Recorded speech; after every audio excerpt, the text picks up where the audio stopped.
Hello students of class 8। आज हम लोग इस वीडियो में protection of crop from birds animal and disease के विषय में स्टडी करेंगे। इससे पहले हम लोग क्रॉप प्रोटेक्शन के विषय में जैसे पढ़े थे, कुछ बेसिक प्रैक्टिस था। जैसे पहला था सिलेक्शन ऑफ सॉइल, है ना। Selection of location and nature of soil के विषय में पढ़े थे। प्रिपरेशन ऑफ सॉइल भी पढ़ लिए थे। Selection of seeds and sowing के विषय में पढ़े थे। ऐसे ही जो लास्ट पॉइंट हम लोग पढ़े थे वो था protection from weeds and weedicide, है ना। वीड्स के विषय में हम लोग पढ़े थे। आज इसी क्रम में जो हमारा नेक्स्ट पॉइंट है 7, ये है protection of crop from birds animal and disease. जैसे आप जानते हैं कोई भी क्रॉप हो, अगर उसका प्रोटेक्शन न किया जाए तो देखते हैं बहुत से वाइल्ड लाइफ एनिमल्स घूमते रहते हैं ना। जैसे कुछ आवारा पशुएं भी हैं जो हमारे फसल को क्या करते हैं, नुकसान पहुंचाते हैं। बर्ड्स भी हैं, नुकसान पहुंचाते हैं और डिफरेंट टाइप डिजीज भी काज हो जाते हैं। तो इनसे कैसे हम लोग अपने क्रॉप को प्रोटेक्ट करेंगे, है ना, वही यहाँ पढ़ना है। The crop are to be protected from stray animals bird and pest. तो जो पेस्ट होते हैं, इंसेक्ट भी हो सकते हैं, रोडेंट्स भी हो सकते हैं, है ना। तो this commonly done as follow. जैसे पहला हमारा है पॉइंट, जैसे हम लोग देखे हैं, protection from stray animals. Protection from stay animal.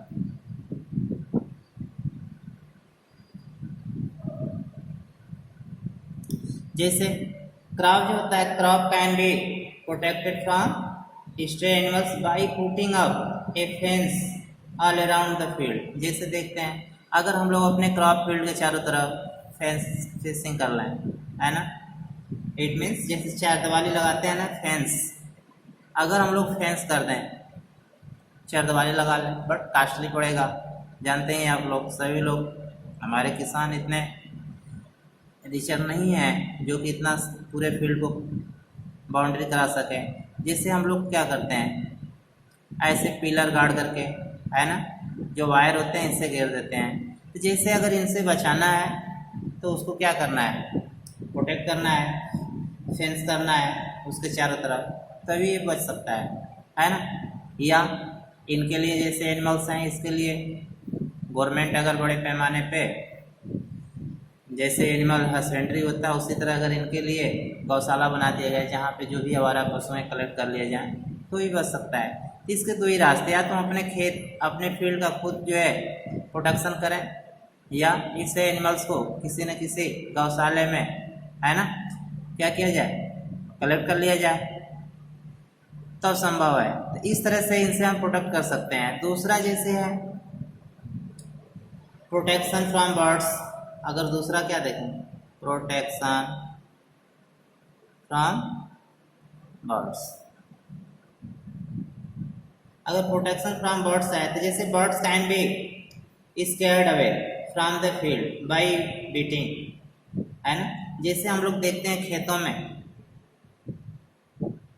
पुतला बनाते हैं, किसका, किसी ह्यूमन बींग्स का, है ना। जैसे हम लोग बांस या वुड लकड़ी यूज करके इस पे क्या करते हैं, हम लोग ऐसे आर्टिफिशियली बना देते हैं, खेत के अंदर इसको खड़ा कर देते हैं, है ना।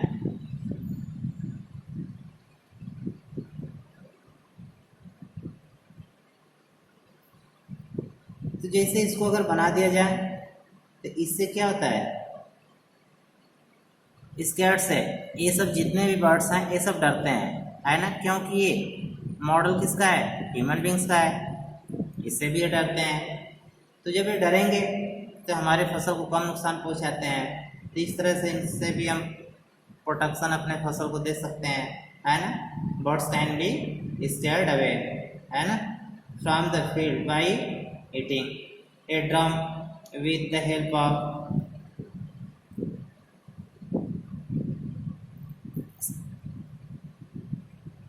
Scared away.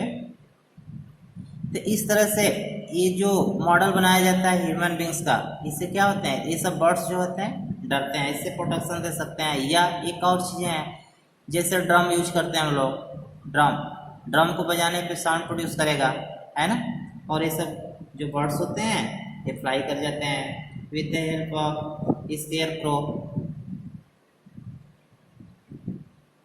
तो जो स्केयर क्रो होता है, जैसे अभी मैं बताया कि जैसे जो ये क्या है ह्यूमन बींग्स का मॉडल है ना, स्केयर क्रो के नाम से जाना जाता है, ठीक है। तो जो स्केयर क्रो होते हैं इनसे सब डरते हैं, ठीक है। इस तरह से हम बर्ड्स को can be scared away from the field, इस फील्ड से हम स्केयर्ड अवे कर सकते हैं किसे, बर्ड्स को, ठीक है। तो स्केयर क्रो जगह जगह बना दिए जाते हैं। नेक्स्ट है प्रोटेक्शन अगेंस्ट डिजीज। थर्ड क्या है, प्रोटेक्शन अगेंस्ट डिजीज या डिजीजेज कर लीजिए। अगर डिजीजेज है तो इससे कैसे हम लोग प्रोटेक्ट कर सकते हैं फसल को। जैसे देखिए बहुत से डिजीज हैं, आप जानते भी हैं कि plant are also damage by disease, है ना।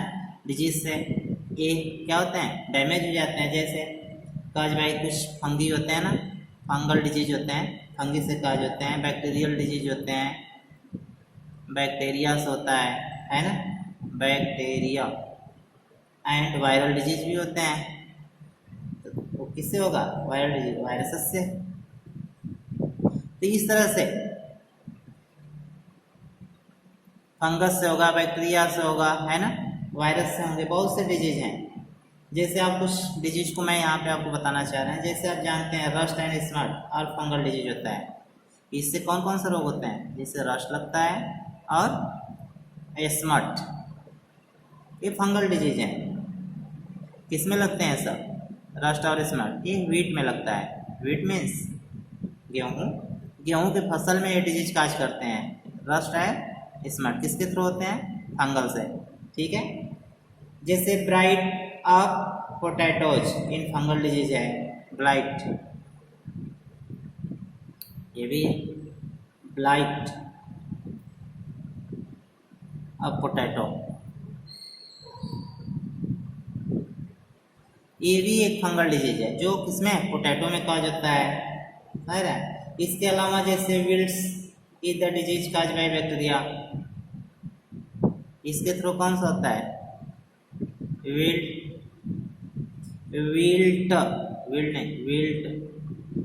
डिजीज होता है, ये बैक्टीरियल डिजीज है। ये किससे काज होता है, विल्ट डिजीज बैक्टीरिया से काज होता है। फिर है ब्लास्ट डिजीज भी होता है, पैडी में लगता है ना, ब्लास्ट डिजीज, ये भी फंगल डिजीज है, फंगस से होता है। ये पैडी क्रॉप में होता है, पैडी में जानते हैं क्राइस, ठीक है, पैडी क्रॉप्स में होते हैं। तो इस तरह से सब कुछ डिजीज हैं जो हमारे फसल क्रॉप्स को क्या करते हैं, नुकसान पहुंचाते हैं, समझे। अब जैसे प्रोटेक्शन करना है, protection against plant disease can be achieve by any the following method. अब इनसे हम कैसे अपने फसल को क्या कर सकते हैं, बचा सकते हैं। तो इसके लिए जैसे देखिए कई कारण हो सकता है, कई मेथड है। जैसे पहला पॉइंट देखिए, अगर हमें प्रोटेक्शन देना है, ठीक है, प्रोटेक्शन, फसल को बचाना है, तो फर्स्ट पॉइंट देखिए हम क्या करेंगे, by showing disease resistance, disease resistance, resistant, ठीक है, variety of seed, disease resistant variety of seed. अगर ऐसे सीड्स को हम शो करें जिसमें डिजीज रेजिस्टेंस पाया जाए, मतलब उस रोग के प्रति पहले से ही उसमें प्रतिरोधक क्षमता हो, जो कि अगर ये डिजीज काज भी हो रहा है इस सीड्स का, इस प्लांट में, तो क्या होगा, समाप्त हो जाएगा, मतलब डेवलप नहीं हो पाएगा। तो ऐसे सीड्स को शो करना चाहिए हमें जिसमें पहले से उसकी प्रतिरोधक क्षमता हो उस डिजीज से लड़ने की, है ना। जैसे सेकेंड है by treating seeds with fungicide. अगर हम कोई भी चीज बो रहे हैं तो उसके सीड्स को ट्रीटिंग करना चाहिए। जो सीड्स होते हैं ना, सीड्स ट्रीटिंग विद फंगिसाइड,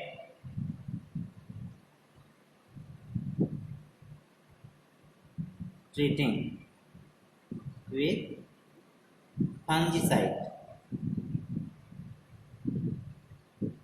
अगर इससे हम क्या करें, ट्रीटेड कर दें, तो जो भी उसमें फंगस होंगे क्या होंगे, डेड हो जाएंगे। उसके बाद फिर सीड्स को शो करेंगे।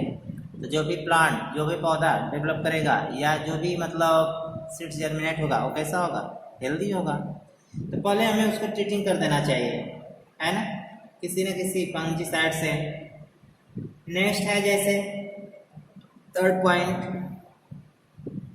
अगर स्प्रेइंग भी कर सकते हैं by spraying insecticide, insecticides, pesticides are fungicides।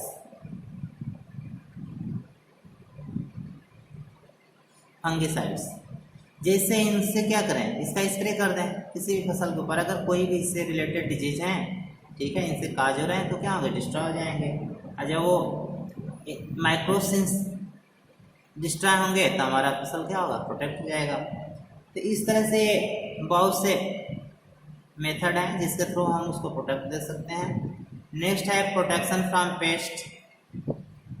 अगर हमें प्रोटेक्शन किससे देना है, पेस्ट से, है ना, प्रोटेक्शन फ्रॉम पेस्ट। देखिए इसमें क्या होता है, जैसे अभी हम बताएं कि जो पेस्ट होते हैं ना, इसमें इंसेक्ट भी होंगे, रोडेंट्स भी होंगे। कौन कौन आएंगे, इंसेक्ट और रोडेंट्स। इंसेक्ट को आप जानते ही हैं, छोटे छोटे लिविंग ऑर्गेनिजम्स होते हैं। रोडेंट्स भी वही होते हैं। रोडेंट्स का मतलब जो कुतरते हैं, कोई भी फसल, जैसे माउस है, चूहा है ना, वो फसलों को क्या करता है, काट डालता है, कुतर देता है ना। तो इनसे कैसे हम इसको प्रोटेक्ट करेंगे। The pest are the organisms which damage the crops और make it unfit for human consumption, है ना। तो रोडेंट्स में जैसे भी मैं नाम लिया, रैट का, माउस का, है ना, रैट है, और क्या है, बर्ड्स हैं, इंसेक्ट हैं, ये सब क्या है, पेस्ट हैं, ठीक है। तो ये जो हमारे पेस्ट होते हैं ये बहुत ही हार्मफुल होते हैं for crops. The crops can be protected from paste by killing them. अब इन्हीं को हमें क्या करना होगा, किल करना होगा, है ना। जब तक हम इन्हें किलिंग नहीं करेंगे तब तक हमारा कैसे प्रोटेक्शन होगा, संभव है नहीं ना। तो अब इसके लिए हमें किसी न किसी पॉइजनस केमिकल को यूज करना होगा। किसे, पॉइजनस केमिकल। अगर ये जो पॉइजनस केमिकल होगा, अगर इसे वो सब खा जा रहे हैं, है ना, अगर ईटिंग कर लेंगे उनके बॉडी में पॉइजन फैल जाएगा और डेड हो जाएंगे, है ना। तो pesticide kill paste but do not harm the plants. लेकिन ये ऐसा भी होना चाहिए, पेस्टिसाइड हमारा कैसा, इन्हीं को सिर्फ हमारे पेस्ट को ही डिस्ट्रॉय करें, क्रॉप्स को नुकसान न पहुंचाएं। द केमिकल विच इज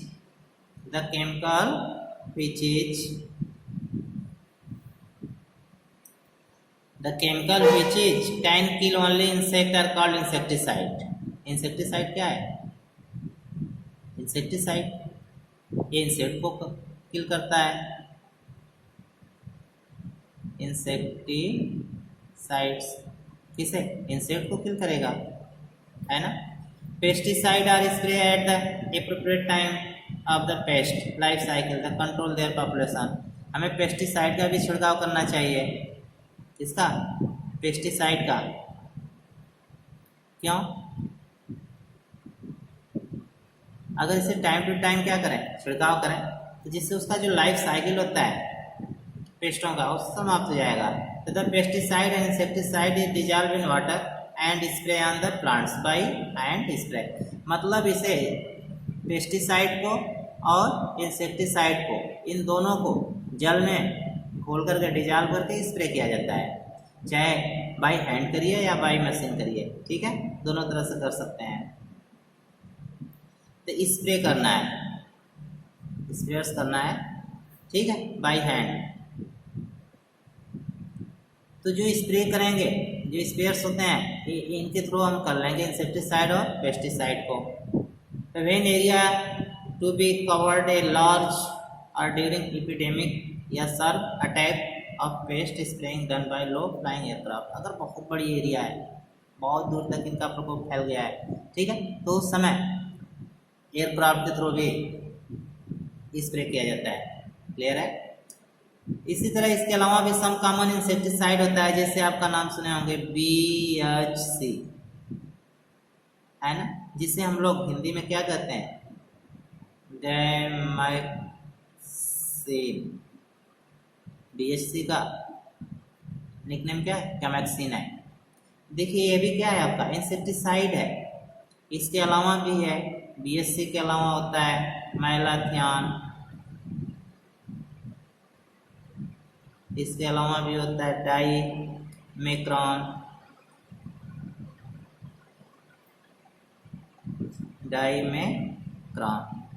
इसके अलावा भी होता है पॉलीथियान,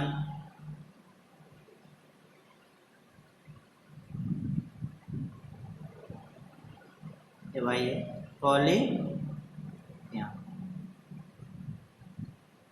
तो ये जो पॉलीथियान है, डाइमेक्रॉन है, मैलाथियान है, BHC मतलब गैमाक्सिन है, ये सब के सब क्या है, पेस्टिसाइड है। इनको हम लोग यूज करते हैं कहाँ, खेतों में, इंसेक्ट को बचाने के लिए। तो इस तरह से बेटा ये सब हमारा प्रोडक्शन के लिए कुछ प्रोसेस थे, कुछ मेथड्स है, कुछ कंपाउंड भी हैं, मतलब केमिकल्स हैं जिन्हें यूज करते हैं, ठीक है। कुछ प्रिकॉशन भी होते हैं, जैसे इन पेस्ट, देखिए केमिकल है, ये हमारे लिए भी हार्मफुल है। तो जब हमारे लिए हार्मफुल है तो कुछ हमें प्रिकॉशन की ज़रूरत होती है। किसकी? प्रिकॉशन। अगर हम करें, अगर हमारे ही बॉडी में चले गए तो प्रॉब्लम होगा ना, तो हमें प्रिकॉशन क्या करना है, ये थोड़ा सा जानना जरूरी होता है, ठीक है।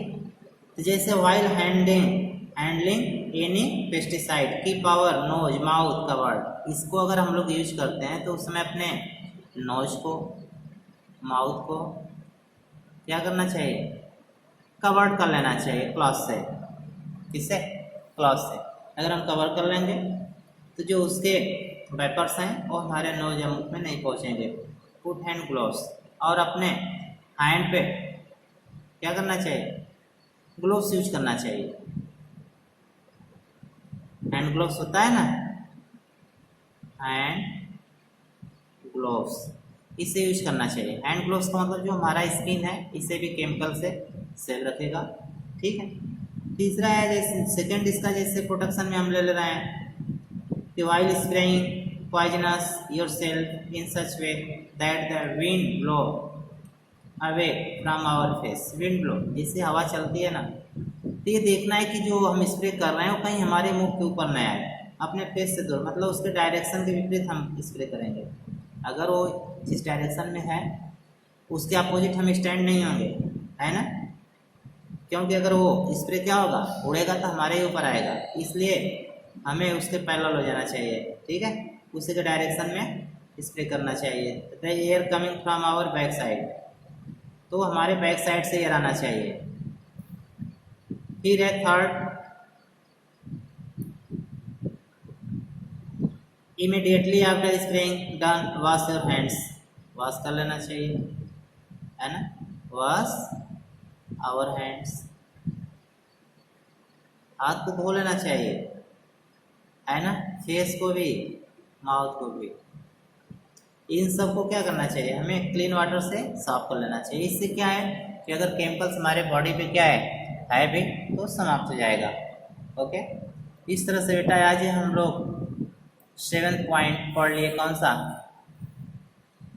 Protection of crop from birds animal and disease. अब नेक्स्ट पॉइंट हमारा है जो 8 होगा और लास्ट है हार्वेस्टिंग एंड थ्रेसिंग। हार्वेस्टिंग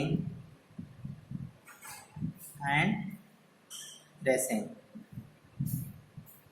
तो हार्वेस्टिंग एंड थ्रेसिंग को हम लोग नेक्स्ट वीडियो में स्टडी करेंगे। Okay, thank you.